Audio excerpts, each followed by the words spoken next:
I was scrolling through the NBA and I saw something I found really interesting. The Timberwolves, who were the leader in the Western Conference for the first half of the season, have fallen to the third seed in the West. This, however, has nothing to do with what I'm going to be talking about today. Here we are today to talk about some important NBA awards and looking at the frontrunners and finally looking at my opinion to see who should win these awards. First off, we got the biggest of the bunch, the MVP race. The MVP race has 5 main candidates, these being Luka Doncic at 5, and this is all according to NBA.com, IKEA, sponsorship. Jason Tatum at 4, Giannis at 3, SGA at 2, and Nikola Jokic at 1.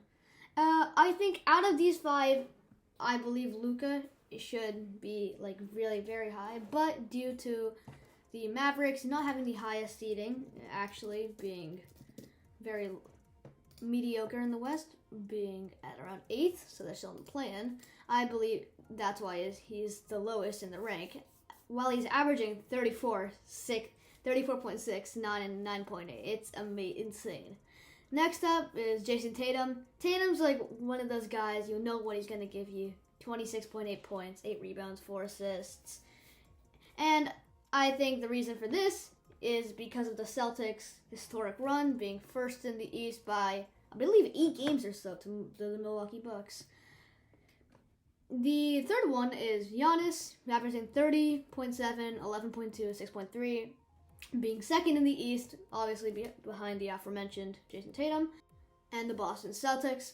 Giannis has been a very good player, especially in the last games coming off the All-Star break, as obviously the Doc Rivers incident occurred, and they weren't doing that great until the All-Star break, as they lost to practically G League Grizzlies, but have returned to be around 7-1, I believe, and only loss was to the Golden State Warriors, as Trayce Jackson-Davis gave Giannis fits.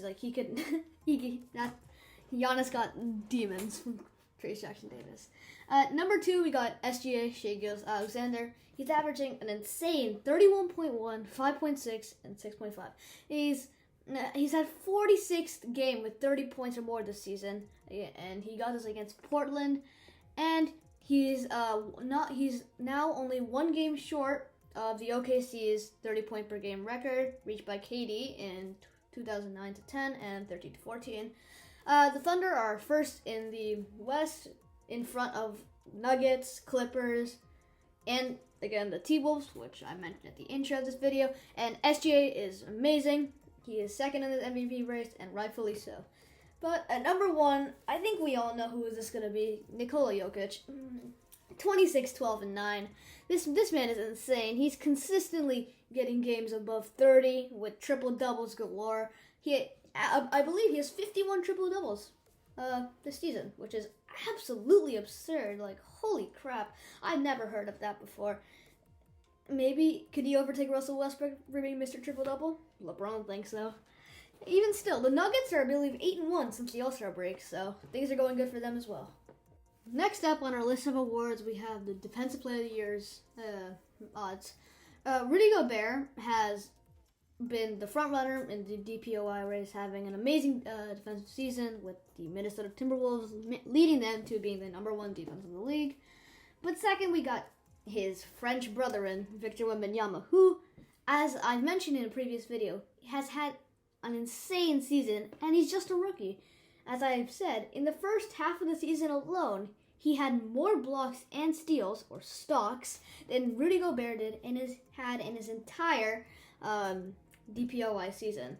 The next people on the list are Jared Allen, who's been manning that Cavs defense, which the Cavs have been on a tear as of recent, being third in the East, with Donovan Mitchell cooking everyone, and Bam Adebayo, who's had a very strong season. He's made that superstar leap, and it's worked out really well. And fifth, and finally, on the top 5 of DPOY odds, we have Anthony Davis. 80 is an amazing defensive player, many blocks. He can guard the 5. He can guard 1 through 5 pretty well, or better than most centers. And this is a pretty predictable top 5 for DPOY. But anyway, next on our list, we have Rookie of the Year. Rookie of the Year, it's really one of 2 options, to be fair. Many rookies have had good seasons. Cam Whitmore, Brandon Podziemski, and Brandon Miller's had a very good rookie season, but in the end, it comes down to the two giants, Chet Holmgren, Victor Wembanyama. As I said in the previous video, I think Big Vic gets the edge here. Although Chet's season as a team success has been much more impressive, as the Thunder the first in the West and the Spurs are last. But Wemby's performance overall has been absolutely astounding, and if he can win DPOY, he's winning Rookie of the Year, and that's like not really a conversation. Finally on our list, we got the most improved player. On the most improved player odds, Tyrese Maxey has been the overwhelming favorite, and I do believe, though, it's a bit flawed, as we all knew Tyrese Maxey was going to be a star, and especially after James Harden left the Sixers, the ball's a lot more in his hands, Joel Embiid going down, he has had a lot more room to operate, and therefore, this is him already being a good player, becoming much better. I think, in my opinion, who should win the most improved player is Kobe White. Kobe White has had an amazing season from being like a starting bench player, literally, has now became the Bulls' main piece to build around. Obviously, you have DeMar, Nikola Vucevic, but really, realistically, the Bulls are not prepared to make a championship push right now, especially without Lonzo and Zach LaVine having off-court issues with injuries. So I believe Kobe White is their main piece looking forward throughout their future. On the third, we got Jonathan Kuminga. Kuminga's been an incredible asset to the Warriors. He's giving them 20 points per game consistently and acting as a good slasher, which allowed Steph Curry and Klay Thompson to space out a little bit more. And he's been giving the Warriors exactly what they need, which is a second scorer to help back up Steph. Fourth, we have Alperen Sengun.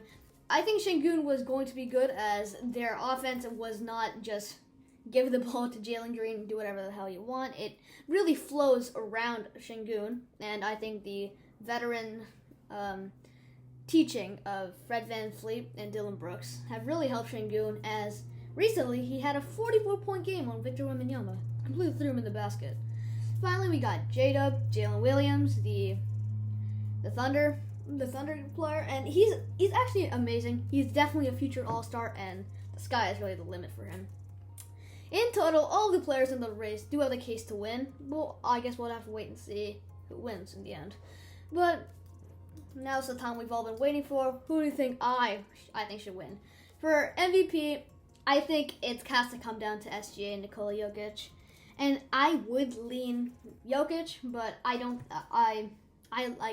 As a player, I like to watch SGA more. It's just a personal bias, so I would say SGA.